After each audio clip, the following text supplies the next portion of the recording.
ज़रा बात करते हैं जो वो मामला हमारे भाई हसन अयूब साहब अक्सर ये तस्करा करते हैं कि बजट से पहले पीपल्स पार्टी को कुछ मसाइल याद आ जाते हैं, कुछ इश्यूज़ याद आ जाते हैं, उनको गम गुस्सा उनका आ जाता है। तो अब कश्मीर इलेक्शन आ रहे हैं, इससे पहले जीबी इलेक्शन भी थे, तो जब भी हमने बयानात देखे, अब कश्मीर इलेक्शन है तब भी हम बयानबाजी देख रहे हैं और नून लीग और पीपल्स पार्टी आमने सामने हैं। और आप ज़रा देखिए कि ये जब भी कोई इंतखाबी अमल करीब होता है तो ऐसे में ये जमातें एक दूसरे के ख़िलाफ़ बयानात शुरू कर देती हैं और फिर वो जैसे वो कहते हैं कि पीपल्स पार्टी के हवाले से एक राय दी जाती है कि पुरानी तनख्वाह पे काम करना शुरू कर देते हैं। और जिस तरह से खावर गुमन कहते हैं कि हसन अयूब साहब कहते हैं कि एक करीबी दोस्त हैं जो इन दोनों जमातों को जोड़ के रखते हैं, कॉमन फ्रेंड। तो अब ये है कि बयानबाजी कुछ शुरू हुई तो उस पर बिलावल भुट्टो जरदारी साहब ये फरमाते हैं कि वज़ीर आज़म से उन्होंने एक दरख्वास्त की। क्या दरख्वास्त की है, मैं चाहूँगा कि पहले आप ज़रा वो देखें। चंद ऐसे वजीर हैं वजीर आजम की काम में मुश्किलात पैदा करते हैं। ऐसा वजीर आज तक कैबिनेट में मौजूद क्यों है जो ये अल्फाज कह सके और फिर पीछा नहीं हटते? इस मुल्क का वजीर दिफा ऐसे बात करे। मेरा रिक्वेस्ट है वजीर आजम साहब कि वो अपना कैबिनेट को कंट्रोल करें। अच्छा, ख्वाजा आसिफ साहब का क्या बयान है? बेसिकली वो हुकूमत से मुतालिक और पीपल्स पार्टी से मुतालिक जिसकी कश्मीर में हुकूमत इस वक्त कायम है, क्या फरमाते हैं, सुने जरा। मैं एहतराम करता हूँ पीपल्स पार्टी की लीडरशिप का, लेकिन उनकी हुकूमत है, पिछली दफा भी उनकी हुकूमत थी पीपल्स पार्टी की, वहां पे वो बताएंगे उनकी हुकूमत क्या किरदार अदा कर रही है। एक सवाल है, बचौल खान मिठे चौल खान बैठे थे। आपके ख्याल में क्या मौलाना साहब को इन्वॉल्व होना चाहिए? अगर पीपल्स पार्टी की वहां पे हुकूमत जो है वो सरेंडर कर चुकी हुई है और बाहर से लोग जाके, पाकिस्तान से लोग जाके अगर वहां पे नेगोशिएट करें तो मेरा ख्याल है कि ये पीपल्स पार्टी की गवर्नमेंट जो है वो कोलैप्स कर चुकी हुई है और उसको रेस्क्यू करने जाएंगे ना फिर हम। Then they might as well resign, यानी कि फिर अपनी गवर्नमेंट की नाकामी मान ले। अगर मौलाना साहब को माने, बिल्कुल माने, मैं इतनी इखलाकी जुर्रत होनी चाहिए, but they want to stick to power. और वो इलेक्शन भी जो है ड्यू डेट पे नहीं चाहते थे। इस सारे चक्कर के अंदर वो 6-7 महीने का चूंठा एक और लेना चाहते सन। जी खावर गुमन साहब, वो एक फिर नया इम्तिहान आया और फिर नई बयानबाजी शुरू हो गई।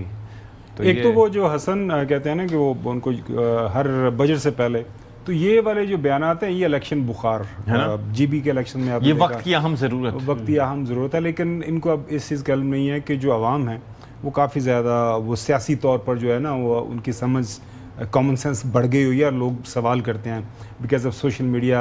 हर दूसरा बंदा निकाल लेता है कि जी देखें तो उस वक्त आपने ये कहा था। अब अगर मैं गलत नहीं हूँ तो ख्वाजा आसिफ साहब की बराह रास्त रिश्तेदारी है, आपको पता, फारूक एच नाइक साहब जो सेनेटर हैं Pakistan Peoples Party, chairman senate भी रहे हैं और उनके चेयरमैन सेनेट, तो उनके साथ जब 2008 के बाद मुझे याद है जब पीपल्स पार्टी और नून लीग पहले उन्होंने मिलकर हुकूमत बनाई और फिर कुछ 8 महीने के बाद दूरियां पैदा हो गई, तो वो फिर उस ज़माने में भी जो है ना गो बिटवीन जो पैगाम रसानी का काम ख्वाजा आसिफ साहब और फारूक एच नाइक सब किया करते, तो मैं काफ़ी उसके ऊपर रिपोर्टिंग की हुई है। बल्कि उस ज़माने में स्विस अदालतों के साथ भी पैगाम रसानी में फारूक एच नाइक का बड़ा अच्छा, तो कहने का मकसद ये है कि अब ख्वाजा आसिफ साहब की अपनी पार्टी के अंदर अहमियत बज़ाहिर एक सीनियर फेडरल मिनिस्टर के, बज़ाहिर जो सीनियर लीडर के, वो हमें समझ आती है और जिस तरह के वो बयान देते हैं, खबरें भी बनती है, इसके ऊपर तब से तजज़िये भी होते हैं। लेकिन हम देखते हैं कि जो रियल टाइम लीडरशिप है विद इन पाकिस्तान मुस्लिम लीग नून, वो जो है मोहतरम शहबाज शरीफ साहब एज ए प्राइम मिनिस्टर, वो कहते हैं कि मेरे पास जो राज हैं वो कब्र तक जाएंगे। मौलाना फजल रहमान के साथ बात कर रहे थे, ताहियात कायदे हमारे वो गाहे बगाहे वो बाहर निकलते हैं फील्ड के अंदर, वो ज़्यादा आजकल वो सियासत के ऊपर उस तरह कमेंट नहीं करते या ना मीडिया के साथ बात करते हैं।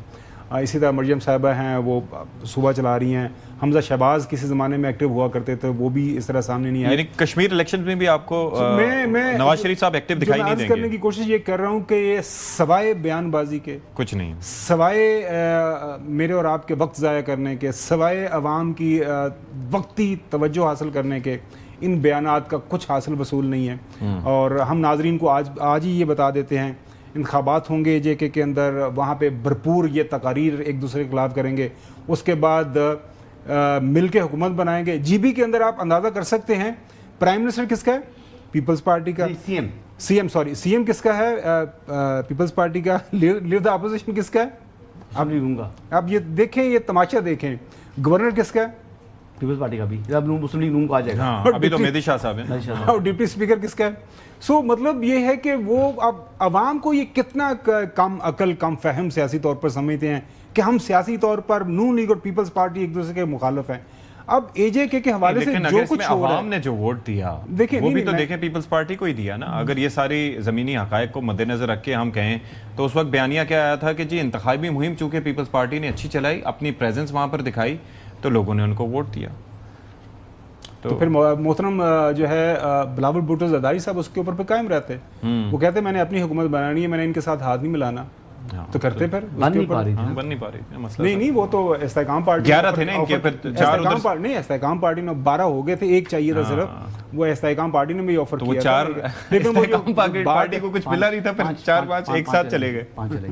تو بہرحال نہیں, معاملہ یہ ہے کہ بلاول صاحب نے باتیں کی ہیں جی, فارم 47 کی بات شیڈو باکسنگ کہیں, نہیں شیڈو باکسنگ نہیں جی, کہیں کیا کہیں, اس کو جی بیسکلی یعنی حقائق کو توڑ مروڑ کر بیان کرتے ہیں. محترم بلاول صاحب دیکھیں کہ ان کے جی جی سر وہ سپارنگ وہی ہوتی ہے, لیکن یہ آپ نے دیسی ٹرم یوز کی اچھی ہے. بلاول بھٹو زرداری صاحب کے جو والد محترم ہیں جو اس وقت صدر پاکستان ہیں, وہ اسی فارم 47 والے جن کو آپ تانا دے رہے ہیں, انہی ایم این ایز اور ایم پی ایز کی ووٹوں سے جناب منتخب ہو کے صدر پاکستان بنے ہیں. استعفیٰ دیں نا پھر.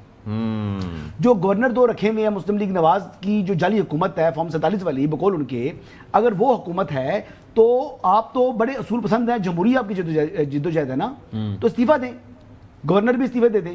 پھر جو ڈپٹی اسپیکر صاحب منتخب ہوئے ہوئے ہیں وہ بھی اسی جو قومی اسمبلی سے بنے ہوئے ہیں, وہی پنجاب کے اندر زیادہ نشستیں ہیں, فارم 47 والی ہے نا بقول ان کے. تو فارم 47 والوں کی ووٹوں سے اپنا ڈپٹی اسپیکر کیوں رکھا ہوا ہے بلاول صاحب نے؟ پھر چیئرمین سینٹ صاحب, وہ جو ایم پی ایس کی ووٹوں سے جو کہ فارم 47 والے ہیں بقول بلاول صاحب کے, تو پھر ان کی ووٹوں سے چیئرمین سینٹ کو کیوں منتخب کیا ہوا ہے؟ آپ نے سینیٹرز نے جو منتخب ہوئے ان کی ووٹوں سے بن کے بلوچستان والی حکومت کیوں بنائی ہوئی ہے؟ تو میٹھا میٹھا ہپ اپ اور کڑوا کڑوا تھو تھو. نہیں تو جی بی کی حکومت ملنے کے بعد بجٹ کیسے منظور ہوا؟ مطلب دیکھیں نا, وہی نا تحفظات دور ہو گئے پھر ان کے. دور ہو گئے. اب بات یہی ہے کہ بلاول اپنے آپ کو دیکھیں, پریزیڈنٹ آصف علی زرداری اس قسم کی گفتگو نہیں کرتے, وہ بڑے میچور پولیٹیشین ہیں. بلاول جذبات میں آگے بات تو کر لیتے ہیں, لیکن سمجھ نہیں آ رہی کہ جس ٹہنی پر بیٹھے ہیں اس کو کاٹ رہے ہیں. جس ٹہنی پر بیٹھے ہیں یا تو اخلاقی جرات پیدا کریں, یہ تمام کے تمام عہدے چھوڑیں, پھر تو ہم کہیں گے جی واقعی بلاول جناب ایک جمہوری اور عوامی جدوجہد کر رہے ہیں, ایک عوامی لیڈر ہیں.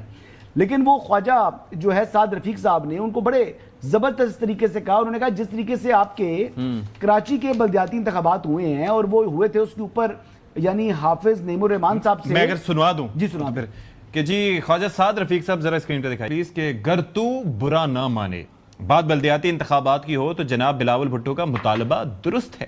لاہور اور اسلام آباد میں بلدیاتی انتخابات جلد از جلد ہونے چاہیے, لیکن کراچی کے پچھلے بلدیاتی انتخابات کے سٹائل پر الیکشن کروانے سے انتخابات نہ کروانا بہتر ہوگا. پلیز لاہور پر کراچی جیسا بلدیاتی نظام نافذ نہ کیا جائے. کوئی تفصیل جاننا چاہے تو حافظ نعیم الرحمان صاحب یا خالد مقبول صدیقی صاحب سے پوچھ لیں. تو یہی میں بات کر رہا تھا نا, میں سر یہی عرض کر رہا ہوں کہ دیکھیں آپ شیشے کے گھر میں بیٹھ کر دوسروں کو پتھر نہیں مار سکتے. ابھی تو انہوں نے رکھا ہوا ہے ہاتھ کھولا, تو اگر ہاتھ ہو گیا سخت تو پھر وہ چیزیں ایسی ہیں جس پر بڑا ان کو جو ہے وہ تکلیف ہونی ہے. اور میں آپ کو یہ بتا دوں کہ اشارہ دے دیں تاکہ وہ سمجھ جائیں پھر اسے. نہیں, بات یہ ہے کہ پریزیڈنٹ آصف علی زرداری صاحب کی پالیسی کے خلاف جا رہے ہیں بلاول. زرداری صاحب کی یہ پالیسی نہیں ہے جی. زرداری صاحب تو گڈ کاپ بیڈ کاپ تو نہیں چل رہا. نتھنگ. پریزیڈنٹ آصف علی زرداری جو ہیں وہ لوگوں کے دلوں کو جیتتے ہیں. زرداری صاحب کا کوالٹی یہ ہے کہ وہ اس لوگوں کے ساتھ اتنا پیار کرتے ہیں کہ اگلا آدمی ان سے یعنی وہ نہ چاہتے بھی ان کی تعریف کرے گا. آپ کہہ رہے ہیں کہ وہ دل جیتے ہیں اور یہ بلاول صاحب دل توڑتے ہیں. بلاول صاحب جو ہیں تھوڑے غصے کے تیز ہیں, نوجوان ہیں, گرم خون ہیں, اور یہ کئی دفعہ جو ہے یہ جوش اور ولولہ آپ کو فائدہ دیتا ہے لیکن اکثر یہ نقصان دیتا ہے. تو تجربہ بڑی چیز ہے, دیر از نو شارٹ کٹ فار ایکسپیرینس. جو تجربہ آصف علی زرداری صاحب کا ہے, دیکھیں نا جب جس طرح اے ایس پی آتا ہے پولیس میں, آپ جو اے ایس پی نے جب وردی جب پہنتا ہے نا, آپ دیکھیں وہ ہر ایک بندے سے لڑ رہا ہوتا ہے, پھر اس کو 3-4 جگہوں پر نا لگتی ہے ٹھوکر, جب وہ ڈی آئی جی تک نا وہ بالکل وہ ٹھیک ہو چکے ہوتے ہیں.